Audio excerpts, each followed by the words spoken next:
Love room, sex room, romantic room. Est-ce que ça te dit quelque chose? Bienvenue à toi, moi c'est Ryan. Moi c'est Martin. Et aujourd'hui, on va parler d'immobilier. Alors, on va pas parler conciergerie, on va pas parler location courte durée.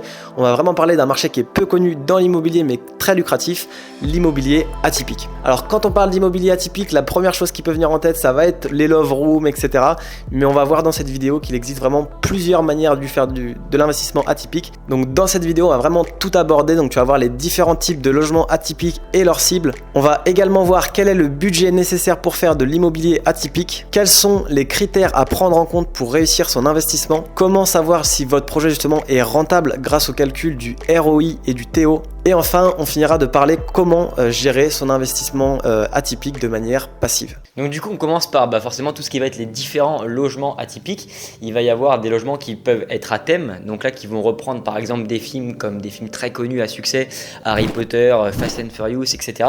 Mais qui peuvent aussi du coup reprendre parfois des ambiances de ville ou de pays comme tout ce qui va être ambiance style américain ou alors tout ce qui peut être ambiance aussi japonais ou pays asiatiques en général. Donc le deuxième point, ça va être justement les logements à ambiance, et c'est là où on va revenir sur la love room, tout ce qui va être zen room, etc. Les logements à ambiance, c'est vraiment justement pour faire ressentir quelque chose à notre voyageur, et donc il va y avoir deux types de love room. Premièrement, il va y avoir la love room un peu kitsch, où ça va être uniquement justement une balnéothérapie dans l'appartement, et certains vont considérer que c'est une love room, alors qu'en réalité ce n'est pas vraiment ça. Une love room, c'est comme son nom l'indique, une chambre pour les amoureux, et donc une vraie love room, c'est lorsque vous allez mettre une décoration en place qui va vraiment faire en sorte que les couples vont vivre une nuit romantique. Ensuite, il va y avoir tout ce qui va être zen room, donc là ça va être pareil, des logements où ça va être vraiment un espace de détente, où vous allez vraiment retrouver beaucoup d'aspects floral, tout ce qui va être des huiles essentielles, etc. pour vraiment faire vivre une ambiance de détente aux voyageurs. Et ensuite, on va aussi avoir les logements qui vont être plutôt à expérience. Donc là, on va vouloir justement faire vivre une expérience qui va justement être due plutôt à l'environnement plutôt que ce qu'il y aura à l'intérieur du logement. Donc on peut très bien avoir tout ce qui va être les cabanes dans les arbres, les bulles aussi, qui se fait quand même pas mal en ce moment, les tiny house, tout ce qui va être les vannes aménagées aussi qui peuvent être justement stationnées sur un terrain de loisirs ou un terrain à bâtir et qui peuvent être mises en location pour justement faire vivre une expérience aux locataires. Donc ça, c'est vraiment une autre chose qui peut aussi du coup rapporter quand même pas mal d'argent. Donc maintenant qu'on a vu les types de logements atypiques, on va voir quels sont justement les clients cibles qu'on peut viser lorsqu'on fait de l'immobilier atypique. Déjà, ce qu'il faut savoir, c'est que contrairement à ce que l'on pourrait croire, il y a vraiment plusieurs types de clients. C'est vraiment pas qu'un type de personnes qui peuvent intéresser par vos investissements atypiques. Ça peut vraiment être une multitude de personnes différentes, et c'est ce que nous allons voir dès maintenant. Premièrement, bien évidemment, il va y avoir toutes les personnes un peu aventurières et qui veulent sortir justement de l'ordinaire. Le but pour eux justement, c'est de découvrir des choses nouvelles qui les fait sortir un peu de leur quotidien, et ce qui les attire avant tout, ça va vraiment être de vivre des expériences uniques et mémorables qui changent justement un peu de l'ordinaire des logements classiques qu'on peut voir sur Airbnb et des appartements, etc. Ensuite, on va avoir les couples qui sont vraiment en recherche et en quête d'aventure amoureuse. Donc là, on va pouvoir cibler quasiment toute la population, donc toutes les personnes qui sont en couple ou qui sont pas forcément en couple et qui vont peut-être justement se mettre en couple à travers la love room. Ça peut toujours aider. Donc toutes les personnes qui vont vouloir justement passer un moment avec leur conjoint ou leur conjointe et se détendre dans un appartement justement conçu spécifiquement pour ça, avec tout ce qui est balnéo, sauna, etc. Les love rooms, franchement, ça correspond très très bien à ça, et les gens sont prêts à payer quand même énormément d'argent pour pouvoir passer une nuit dans une love room qui est très bien aménagée. Le troisième type de client cible, ça va être justement les fans, et donc là les fans, ils vont vraiment être visés par rapport au logement à thème que vous allez faire. Comme l'a dit Martin tout à l'heure, tout ce qui va être thème de Harry Potter, Fast and Furious, etc. Il y a beaucoup de gens qui sont vraiment fans de ces films, et le fait d'une nuit ou de plusieurs nuits pouvoir incarner un petit peu leur personnage ou vivre comme s'ils étaient à l'intérieur de ce film, c'est quelque chose qui se fait extrêmement bien et qui peut rapporter beaucoup d'argent. En quatrième type de personnes, on va avoir tout ce qui va être créateur de contenu et tout ce qui va être aussi influenceur. Donc là, c'est vraiment le genre de personnes qui vont voyager, qui vont être aussi parfois des digital nomades et qui sont vraiment vraiment dans la recherche de logements atypiques pour vivre des expériences uniques. Donc là, on aura plutôt des expériences qui vont être créées justement par l'environnement. Donc le fait d'être proche de la nature, le fait d'être dans les endroits où est-ce qu'il y a des monuments historiques, etc. Et du coup, ces créateurs de contenu et ces digital nomades vont souvent avoir besoin d'environnements de travail propices, que ce soit pour tourner des vidéos ou aussi pour travailler avec leurs collaborateurs. Donc c'est pour ça que créer des logements qui peuvent être justement créés pour pouvoir travailler et pour pouvoir répondre à ces besoins, peuvent vraiment être souvent loués sur des secteurs qui peuvent être soit touristiques ou soit très très denses en termes de population et en termes de travail. Et enfin, cinquièmement, le type de client qu'on va pouvoir cibler, ça va être tout simplement les familles qui cherchent à vivre des vacances uniques. Et donc pour ça, l'immobilier atypique va être très intéressant pour eux, puisqu'à la fois ils vont rechercher un logement avec du confort, mais également quelque chose d'amusant, puisque s'ils ont des enfants qui sortent un petit peu de l'ordinaire, eh bien ça va pouvoir amuser les enfants et donc faire vivre de bonnes vacances à toute la famille. Maintenant, on va traiter du budget nécessaire pour pouvoir justement créer un logement atypique. Donc forcément, le budget va vraiment varier en fonction d'énormément de critères. Donc déjà forcément la première chose, ça va être le type de logement atypique qui justement, le prix de ces logements atypiques vont vraiment varier en fonction de votre projet. Si vous souhaitez rénover un appartement, forcément ça ne va pas vous coûter le même prix que si vous souhaitez faire construire une cabane dans un arbre. Ensuite, le deuxième point, ça va être aussi la localisation, parce que dans l'immobilier, ce qui compte énormément, c'est l'emplacement. Et forcément, quand on va acheter un bien au début, avant de le rénover et d'en faire un logement atypique, il faut toujours considérer le prix au mètre carré. Et donc forcément, le prix au mètre carré va vraiment dépendre de différents facteurs, notamment tout ce qui va être offre et demande. Et le prix au mètre carré ne va pas être le même si on achète un appartement dans la Creuse que si on achète un appartement dans Paris, où le prix pourra quasiment être 5 voire 10 fois plus élevé. Le troisième point à prendre en compte, ça va être justement la rénovation ou la construction nécessaire. Forcément, si vous démarrez avec un investissement dans l'immobilier atypique et que vous reprenez à zéro un appartement, eh bien ça va vous coûter beaucoup plus cher que si par exemple vous achetez un terrain et vous faites construire une petite cabane en bois. Ça va être complètement différent, mais c'est vraiment en fonction du type de projet que vous allez faire et du niveau de rénovation à mettre en application que le prix va énormément varier. Le quatrième point, ça va prendre en compte tout ce qui va être aménagement et décoration d'intérieur. Forcément, vous en doutez, les intérieurs atypiques peuvent nécessiter justement de faire des achats sur mesure, d'acheter des décorations spéciales et des équipements uniques, ce qui peut considérablement augmenter vos coûts. Un point également très important à prendre en compte, c'est que lorsque vous faites de l'immobilier atypique, le fait d'avoir recours à un architecte d'intérieur, c'est quelque chose qui va être très nécessaire également pour augmenter la rentabilité de votre investissement, mais c'est également quelque chose qui va être coûteux à l'achat. Ensuite, le cinquième coût à prendre en compte, c'est avec tout ce qui va être infrastructure et services. Forcément, si on fait une love room, il faut du coup avoir une baignoire balnéo qui peut contenir parfois 200, 300, 400 litres. Et donc, il faut forcément derrière avoir les ballons d'eau chaude qui sont capables de pouvoir générer autant d'énergie. Et donc, quand on récupère un logement atypique, il faut toujours prendre en compte du fait que il faut ces ballons. Et donc, il faut savoir investir dans parfois 2 ou 3 ballons d'eau chaude qui peuvent varier entre 200 et 300 litres. Donc, c'est un coût. C'est aussi un emplacement qu'il faut prendre en compte. Donc, tout ça, il faut être capable de pouvoir y réfléchir en amont et savoir où est-ce qu'on va les mettre.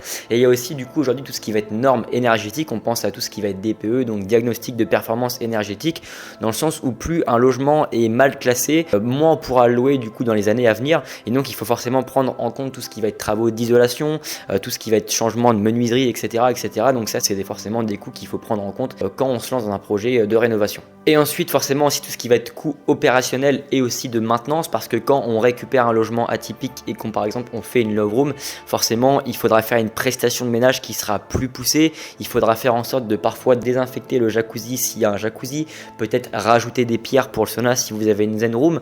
Donc tout ça, c'est des choses qu'il faut prendre en compte, et forcément une prestation de ménage ou de maintenance pourra parfois être plus coûteuse que pour un appartement lambda. Donc tout ça, il faut toujours l'avoir en tête. Et il faut aussi du coup prendre en compte parfois les règles administratives, tout ce qui va être le plan d'urbanisme, etc.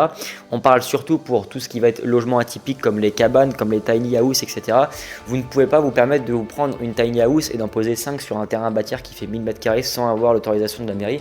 Donc il faut toujours consulter au préalable le plan local d'urbanisme et aussi appeler la mairie pour avoir quelques informations. Maintenant qu'on a vu le budget nécessaire pour faire un investissement justement atypique, on va voir quels sont les critères à prendre en compte pour justement réussir son investissement. Le premier point, et comme pour tout type d'investissement immobilier, ça va être l'emplacement, et ça c'est vraiment crucial. Pour un logement atypique, il va vraiment être essentiel de choisir un lieu qui renforce l'attrait de votre propriété. comme par exemple une belle zone naturelle, un centre-ville historique avec des monuments historiques justement aux alentours, ou alors tout simplement un emplacement proche d'attractions touristiques. Le deuxième point à prendre en compte pour réussir son investissement, ça va être l'unicité et l'attrait de votre concept.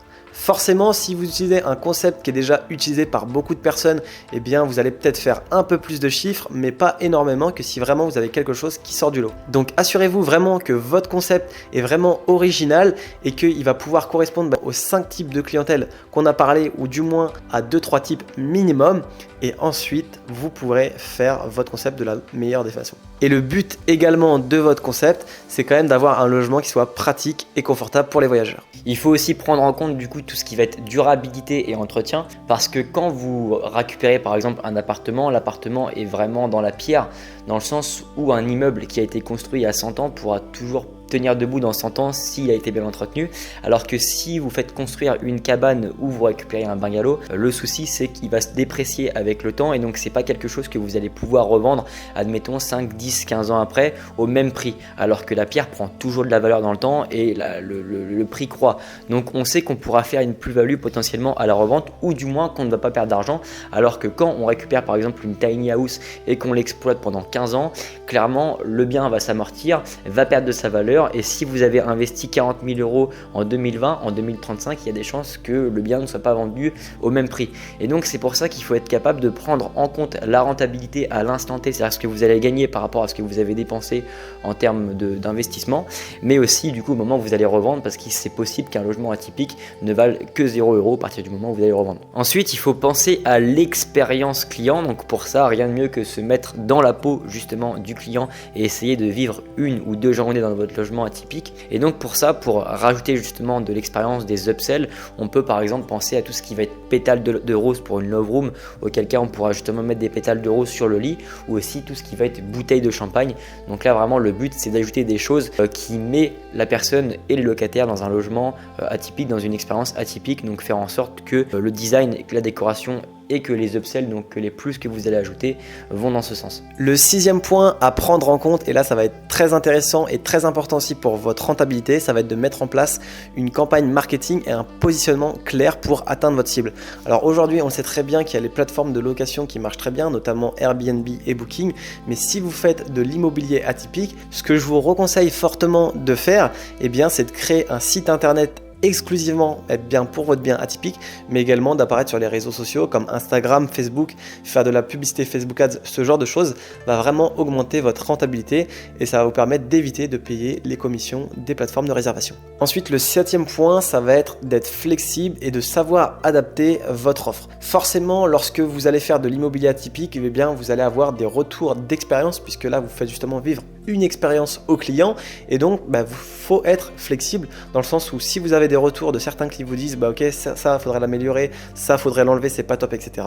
Faut prendre en compte tous ces points là pour vraiment améliorer l'expérience client au fur et à mesure de votre investissement. Maintenant, un autre point aussi qu'il faut prendre en compte, c'est tout ce qui va être sécurité des clients, notamment pour tout ce qui va être logement atypique extérieur, comme par exemple les cabanes dans les arbres. C'est important justement de respecter les normes et de respecter les réglementations, par exemple pour y accéder, parce que si jamais il y a un souci, une personne se blesse quand elle monte dans l'arbre pour aller justement dans la cabane et qu'elle tombe du haut de l'arbre et qu'elle se casse de jambes, malheureusement ça peut poser souci pour vous si vous n'avez pas respecté la réglementation. Donc avant ça, il faut vraiment vérifier que tout est ok. Ensuite, il faut être capable aussi de calculer la rentabilité, donc estimer ses coûts. Pour ça, pour avoir une rentabilité, il va y avoir tout ce qui va être dépenses, donc achat du bien, travaux de rénovation, toutes les charges qu'on peut aussi avoir et qui vont justement traiter à la gestion, donc par exemple le ménage, tout ce qui va être aussi l'électricité, internet, etc., etc. Et donc une fois qu'on aura estimé les coûts, pour pouvoir justement derrière estimer aussi sa rentabilité, il faut savoir ce qu'on va gagner.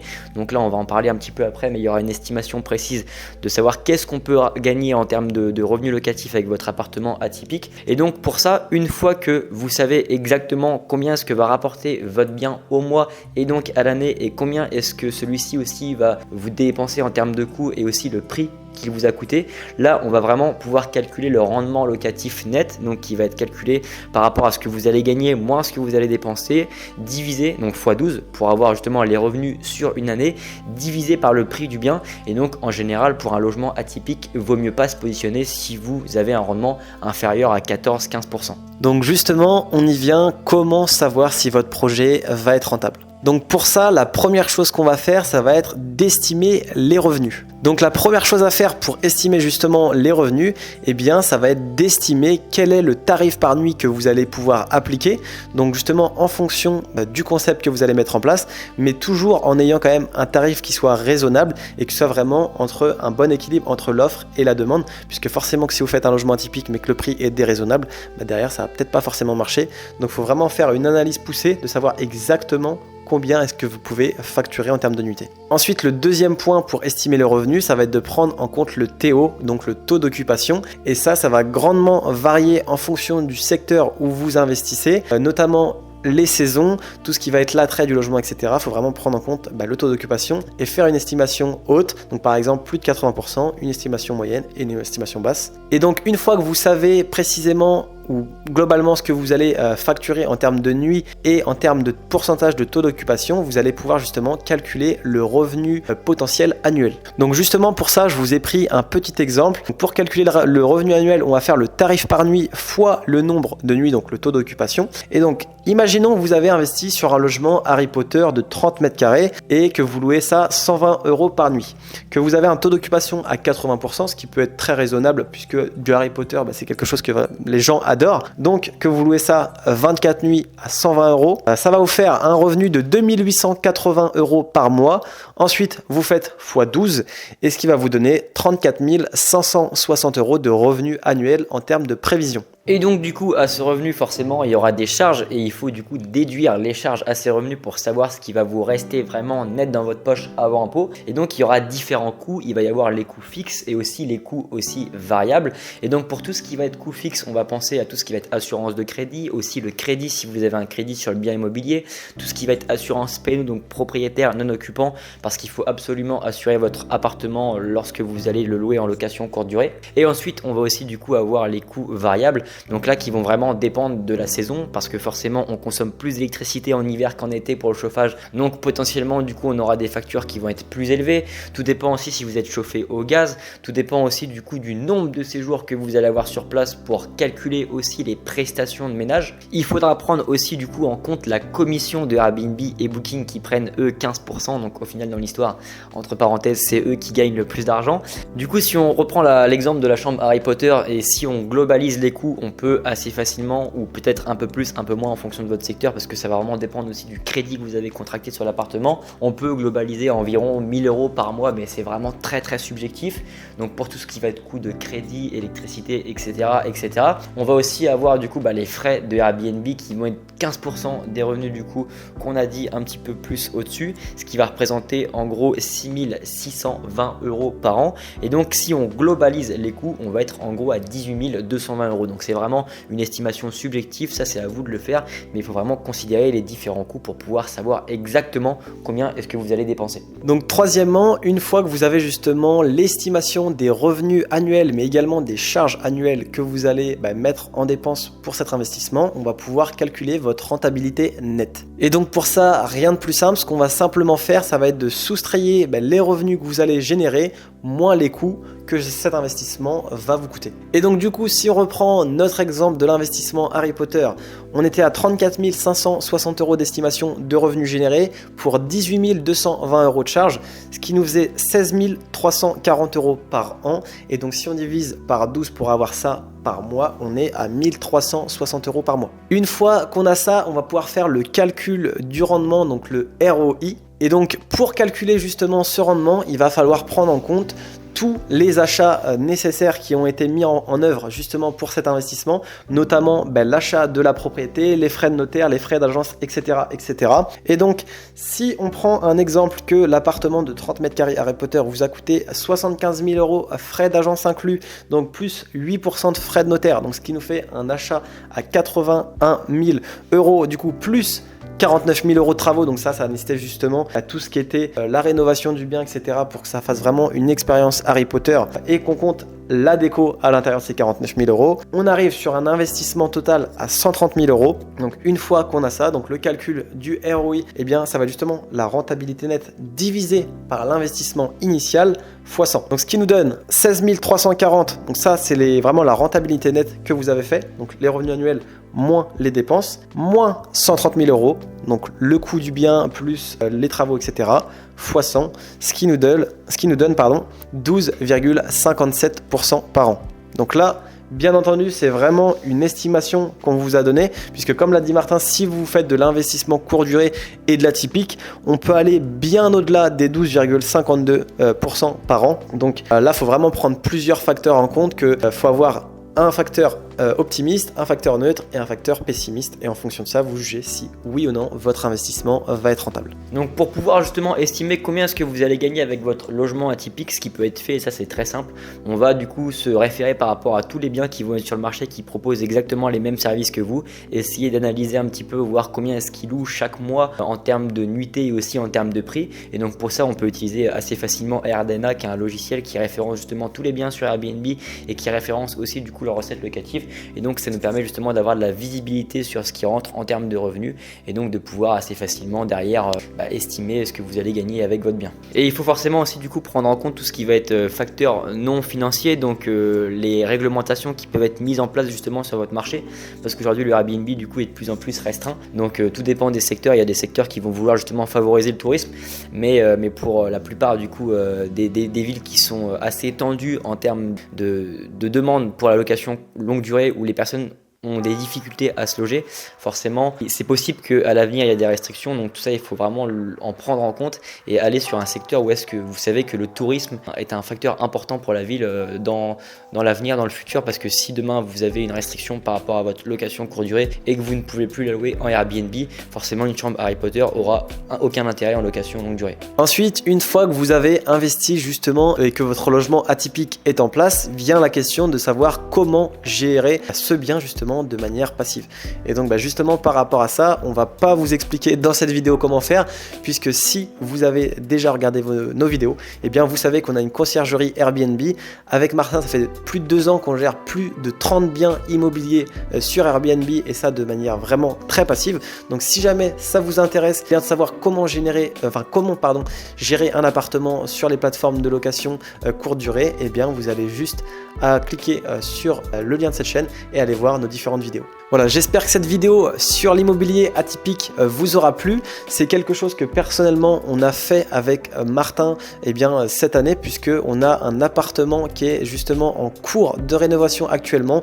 On va faire justement une love room avec balnéothérapie, sauna, etc. Vraiment une ambiance pour les amoureux. Donc on va vous mettre des petites photos sur l'image, sur l'écran pardon. On vous tiendra au courant, on vous fera une vidéo spéciale justement quand cet investissement sera terminé, et on pourra vous faire une petite visite guidée, etc. et vous parler un peu plus de chiffres. Et si jamais justement générer des revenus avec Airbnb sans être propriétaire, ça vous intéresse, sachez qu'on a une formation gratuite sur le sujet de la conciergerie Airbnb. Tout se trouve dans la description de cette vidéo. Vous avez un lien où vous avez juste à rentrer votre meilleure adresse email, et ensuite on vous envoie votre accès membre à la formation gratuite. Et puis vous avez également un espace pour accéder à notre Calendly et prendre un rendez-vous si vous avez des questions, etc. Vous voulez parler de choses diverses sur l'immobilier avec nous, vous pouvez prendre rendez-vous. J'espère que ce format très original par rapport à ce qu'on fait d'habitude t'a plu. Si c'est le cas, n'hésite pas justement à liker, à commenter et à t'abonner à cette chaîne YouTube. C'était Ryan et Martin de la chaîne Les Rentiers. On se dit à bientôt. Ciao ciao.